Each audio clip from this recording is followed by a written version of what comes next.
My name is Milrad. I'm the founder of Movikarma. We're a nonprofit, and our mission is to foster diversity, equity, and inclusion in Hollywood and entertainment, as well as foster social impact and social change through the power of story.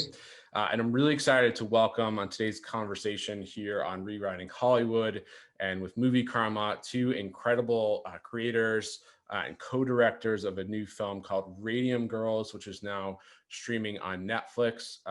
Our special guests today are Lydia, Dean Pilcher, and Ginny Mohler. Lydia, Ginny, thank you so much for joining us today.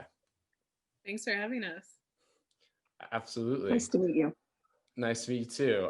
So we have a lot to dive into. Obviously, this film we're particularly excited about RADIUM GIRLS, and we're going to dive into it for both for those who have seen the film and those who have not seen the film out there for many reasons. I think first and foremost the social impact themes, and of course there are lots of inclusion themes we think as well here. But before we do that, I'd love to learn a little bit more about both of your backgrounds, and particularly we'd like to ask about any mentors or inspirations you've had separately or together to get you to where you are in your career. So Ginny, why don't we start with you? I'd love to hear a little more about your backgrounds, how you got into this project, but more specifically co-directing, and I understand co-writing this as well.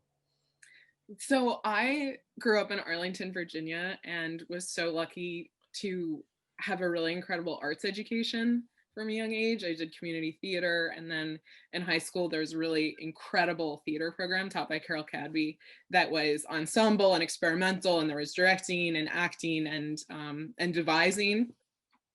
And you'll actually see, so in terms of mentors, Carol Cadby and my photography teacher Alan Bieland were huge influences on me as an artist, and in terms of storytelling and how we see the world, and who's in the picture, who's in the story, who's backstage. And Carol actually plays Mrs. Butkus in RADIUM GIRLS, so that was really exciting to be able to include her in this piece of work. So for RADIUM GIRLS, I had gone to film school having this idea that I wanted to tell stories and wanted to have impact with those stories. And I, not necessarily having specific stories in mind, but knowing the type of material that I was drawn to. And for me, it was stories around injustice, stories around women being silenced and speaking up despite the attempts at silencing.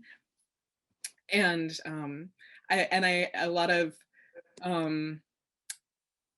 quantum physics and then also classics were subjects I was really drawn to in school and outside of school, and absolutely impacted RADIUM GIRLS. Especially, I think you can think of RADIUM GIRLS as in some ways a modern Greek tragedy, but not completely tragic. So then I was working as an archival researcher a couple years out of college, and stumbled across this very cryptic reference to the RADIUM GIRLS in some of my research, and it said, we all remembered the tragic dial painters of World War I. And that was the moment that I paused and looked that up and found the story of the RADIUM GIRLS. And I turned to a coworker, Brittany Shaw, who was an old friend from film school, and we said we have to write a movie about the RADIUM GIRLS. And that was how the journey with the script began. Yeah, and there's so much to dive into there that I'm excited to hear about. Lydia, can you tell us a little bit about your journey to film, and if you've had mentors or inspirations that you'd like to shout out today? Sure. I, grew up in Atlanta, Georgia, and I was interested in painting and photography and journalism when I went off to college. And I sort of followed my journalist path, painting and photography as a hobby on the side for a while. And I found myself reviewing the films for the college newspaper. And that was when sort of my epiphany about film really came together. And I decided to do a summer program just to kind of check out that out on the West Coast, Stanford. It was a documentary program. And I was pretty sure after that it was the thing for me. So I applied to NYU Film School, did the graduate program. And then when I graduated, I was still, pretty much focused on documentary film throughout college and film school, but started working in the business in production on studio movies. And really, docs didn't have the vibrancy then that they have today. And so I was much more sort of inspired by dramatic storytelling, and really followed that path into a long producing career, which has been most of my 30 years of working in the business, mostly working with auteur directors who, I think enjoy having a producing partner who really can make a movie soup to nuts. And I just have always had a passion for the environment. And that was really, I started my company, Cinemosaic, in 2002.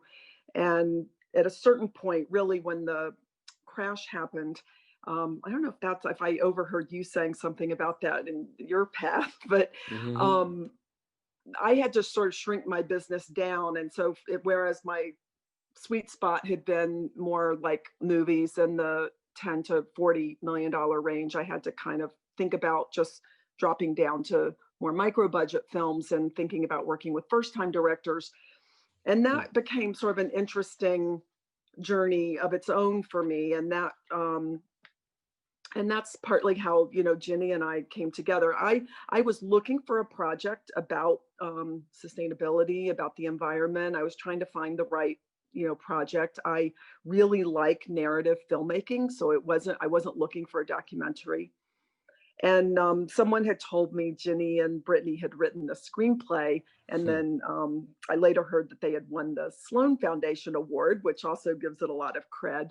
But when I read the screenplay, it was just it really resonated for me, because I think a lot of my career has been centered around female-driven storytelling. Right. And the idea of telling the story through the eyes of teenage girls was it just really captured my heart and my soul. And I really felt like this was an amazing way to tell what otherwise is a pretty sort of, grim, real world tragedy.